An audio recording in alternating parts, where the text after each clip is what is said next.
Несколько минут назад произошла трагедия в ночном клубе «Мутабор» города Москвы. Заслуженный артист России, известный российский певец, 40-летний Дмитрий Николаевич Билан, давал очередной сольный концерт. Однако стоило Дмитрию появиться на сцене, как к нему направились двое молодых людей из зрительного зала. Билан – один из немногих российских артистов, который выступает без охраны. Однако сегодня данное обстоятельство закончилось трагедией. У Дмитрия Николаевича проблемы со зрением, и артист вначале подумал, что это идут его поклонники из фан-клуба. В руках они держали плакат и что-то громко скандировали. Невооруженным взглядом стало заметно, что Дмитрий Билан стал нервничать. Он оглянулся по сторонам и попытался позвать администрацию. Поклонники российского певца хорошо знают, что у Дмитрия Николаевича большие проблемы с алкоголем. Традиционно на каждый свой концерт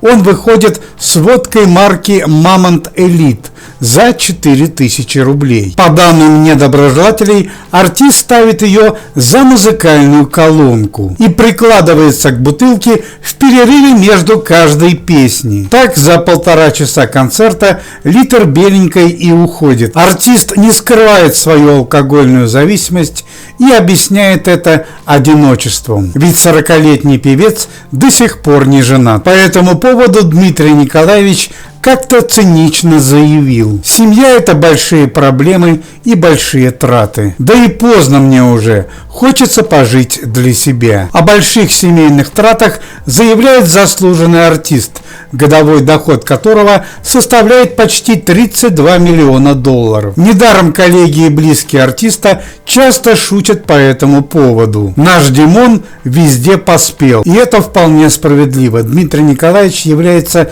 самым известным российским ательером. Он является владельцем 15 трехзвездочных гостиниц с ярким и сочным названием «Ясная Поляна». Один лишь гостиничный бизнес приносит Дмитрию Николаевичу 10 миллионов долларов в год. За свое судейство в шоу «Голос» он получает как минимум 1 миллион евро за каждый сезон. За сольный концерт артисту платят 5,5 миллионов, а за корпоратив и того дороже – около 10. Дмитрий Николаевич заранее позаботился о своем будущем.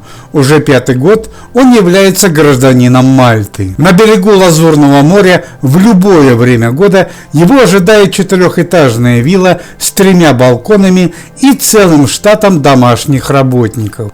И в рекламе Билан самый первый, чего Димон только не рекламирует. Oriflame, Кока-Колу, смартфоны, даже чипсы.